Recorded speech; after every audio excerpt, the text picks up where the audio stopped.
നമസ്കാരം. പ്രധാന വാർത്തകൾ. ജാർഖണ്ഡ് മുഖ്യമന്ത്രി സ്ഥാനം രാജിവെച്ച് ഹേമന്ത് സോറൻ.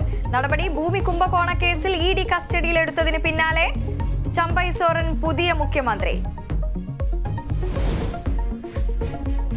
മകൾക്കെതിരായ ആരോപണത്തിൽ മറുപടിയുമായി മുഖ്യമന്ത്രി. മകൾ ബിസിനസ് തുടങ്ങിയത് പെൻഷൻ പണം ഉപയോഗിച്ചെന്ന് പിണറായി വിജയൻ. തന്റെ കൈകൾ ശുദ്ധമെന്നും മുഖ്യമന്ത്രി നിയമസഭയിൽ.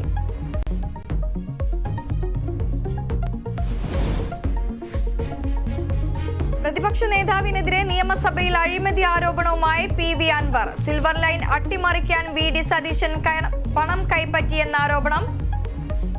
ഈ കൊടും ചതി ചെയ്യുന്നതിനായി ഈ തിരഞ്ഞെടുപ്പിൽ LDF-നെ പരാജയപ്പെടുത്താൻ എത്ര പണം ചെലവഴിക്കാനും ഈ കമ്പനികൾ അന്ന് തയ്യാറായിരുന്നു സാർ.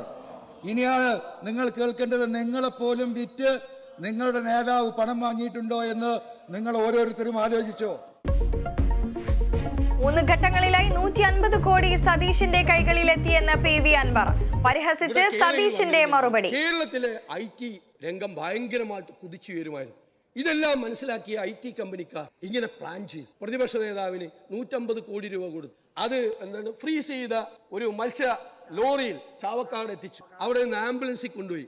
പിന്നെ വീണ്ടും തിരിച്ച് ബാംഗ്ലൂരിൽ ഡെപ്പോസിറ്റ് ചെയ്യുന്നവർ. അത് ഏത് വഴിക്കാ പോയെന്ന് പറഞ്ഞില്ല.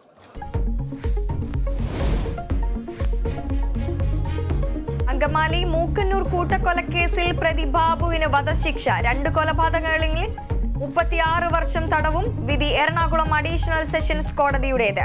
രഞ്ജിത്ത് ശ്രീനിവാസൻ വധക്കേസിലെ വിധി പറഞ്ഞ ജഡ്ജിക്കെതിരെ ഭീഷണി. ഗ്യാൻവാപി മസ്ജിദിൽ നിർണായക വിധിയുമായി വാരണാസി കോടതി. മസ്ജിദിന്റെ ഒരു ഭാഗത്ത് പൂജയ്ക്ക് അനുമതി. 7 ദിവസത്തിനുള്ളിൽ പൂജ തുടങ്ങാമെന്നും കോടതി.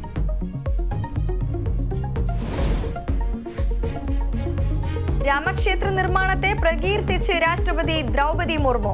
ഇന്ത്യ 5ാമത്തെ സാമ്പത്തിക ശക്തിയായി വളർന്നു. വനിതാ സംവരണ ബിൽ പാസാക്കിയത് ചരിത്ര നേട്ടമെന്നും നയപ്രഖ്യാപനത്തിൽ രാഷ്ട്രപതി. പാർലമെന്റിൽ മാന്യമല്ലാത്ത പെരുമാറ്റം അനുവദിക്കില്ലെന്ന് പ്രധാനമന്ത്രി.